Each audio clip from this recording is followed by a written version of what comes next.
আমরা এটাও বলেছি যে এটি একটি দ্বৈত শাসন চলছে। একদিকে হলো প্রধান বিচারপতির শাসন, আরেকদিকে হলো আইন মন্ত্রণালয়ের শাসন। ১১৬ অনুচ্ছেদ সুরাহা করা ছাড়া শুধু অধ্যাদেশের মাধ্যমে বিচারিক ক্ষমতার পরিপূর্ণতা দেওয়া সম্ভব নয়। বান্ডেল থাকলে প্রতি সেনমানিতে টাকা বাঁচবে। বিকাশ সেনমানি বান্ডেল কিনে জিতুন প্রতি লেনদেনে। অধস্তন বিচারকদের স্বাধীনতা এবং বিচার বিভাগীয় সচিবালয় প্রতিষ্ঠার জন্য যে আইনি লড়াই, তার আজকে দ্বিতীয় দিন।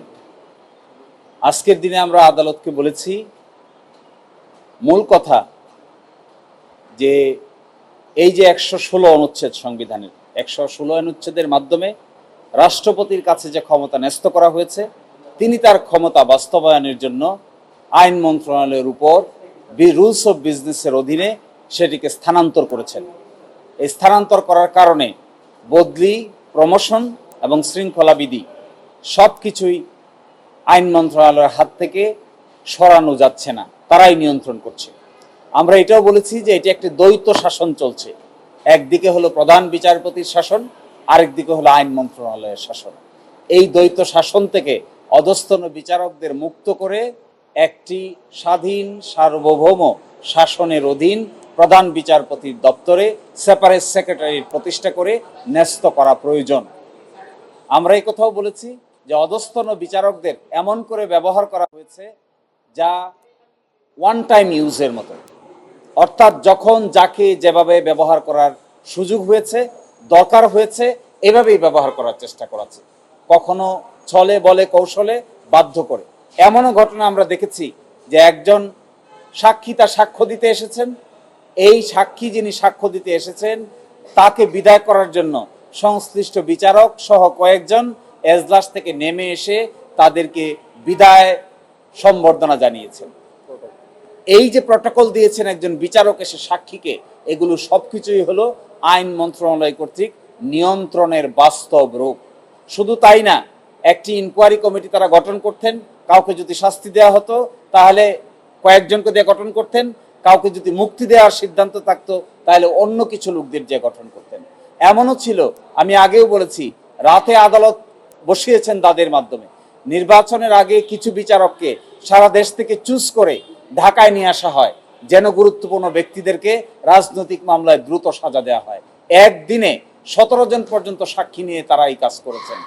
ফলে আদালতের সামনে এটি ক্লিয়ার যে দ্বৈত শাসন ব্যবস্থা থেকে একটি সুনির্দিষ্ট স্বাধীন সার্বভৌম বিচার ব্যবস্থা গড়ে তোলা এখনই মুখ্যম সময়, এবং এটি যদি এখন করা যায় তবেই বাংলাদেশের ইতিহাসে সবচাইতে গুরুত্বপূর্ণ ঘটনা এখনই ঘটানোর খুব গুরুত্ব রয়েছে। অন্যথায় তাদেরকে যদি স্বাধীনতা না দেওয়া যায় তাহলে বিচারিক কোয়ালিটি কোনো দিনেই উন্নতি করা সম্ভব নয়। ১৫ জন বিচারকের বিরুদ্ধে দুর্নীতি দমন কমিশন থেকে তথ্য চাওয়া হয়েছে।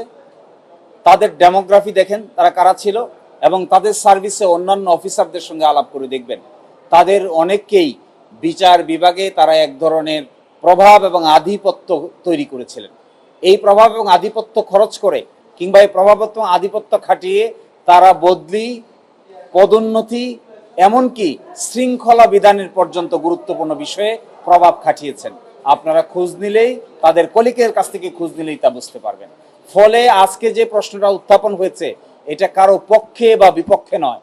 আজকে যে প্রশ্ন উত্থাপন করা হয়েছে এটি হলো এই দেশের মানুষের বিচারিক যে অধিকার আছে, বিচার পাওয়ার অধিকার, স্বাধীন সার্বভৌম আদালত কর্তৃক বিচার পাওয়ার অধিকার, এই অধিকার নিশ্চিত করার জন্য এটি হলো একটি গুরুত্বপূর্ণ পদক্ষেপ। আমরা মনে করি আমাদের উচ্চ আদালত যদি প্রপারলি রেসপন্স করে এবং বাকি সবাই যদি এর সঙ্গে একমত পোষণ করেন, আপনারা সহ, তাহলে এই দেশে একটা যুগান্তকারী ঘটনা অচিরেই ঘটবে। বিচার বিভাগকে যারা কন্ট্রোল করেছেন এতদিন, তারা এই অদৃশ্য হাতের দোহাই দিয়েই সরকারের পক্ষ থেকে ভয় দেখিয়েছেন এবং এই ভয় দেখিয়ে তাদের মাধ্যমে অনেক অনৈতিক কাজ করিয়ে নেওয়ার অপচেষ্টা করেছেন। ফলে এই জায়গা থেকে তাদের এই নাটাই যদি দূরে সরিয়ে দেওয়া যায়, প্রধান বিচারপতির অধীনে যদি তা নিয়ে আসা যায় এবং সুপ্রিম কোর্টের অধীনে নিয়ে আসা যায়, তারপরে পরিপূর্ণ সংশোধন হয়ে যাবে তা আমি বলছি না, তবে তার তাৎপর্যপূর্ণ উন্নতি সাধিত হবে। যে অধ্যাদেশ তৈরি করার কাজ চলছে, এই অধ্যাদেশটি পরিপূর্ণভাবে বাস্তবায়িত হতে গেলে সংবিধানের ১১৬ অনুচ্ছেদ আগে সংশোধন করতে হবে। 116 অনুচ্ছেদ সুরাহা করা ছাড়া শুধু অধ্যাদেশের মাধ্যমে বিচারিক ক্ষমতার পরিপূর্ণতা দেওয়া সম্ভব নয়। আমরা আজকে যেটা বলেছি যে অধ্যাদেশ তৈরি করার যে কাজ চলছে এটি তার গতিতে চলছে এবং এটি এখন আইন মন্ত্রণালয়ের ভেটিংয়ের জন্য আছে। অ্যাট দ্য সেম টাইম 116 যদি সমাধান না হয় তাহলে এই ভেটিংয়ের মাধ্যমে যে অধ্যাদেশটি জারি করা হবে সেটির ক্ষমতা লিমিটেডই থেকে যাবে। ফলশ্রুতিতে 116 আমরা সমাধান করতে চাই। 116 সমাধান করা আর এই অধ্যাদেশ জারি করার মধ্যে কোনো কন্ট্রাডিকশন নাই। তবে অধ্যাদেশ জারি করার আগে 116 যদি সমাধান হয় সেটিই হবে বিচার বিভাগের জন্য সবচাইতে বড় অর্জন।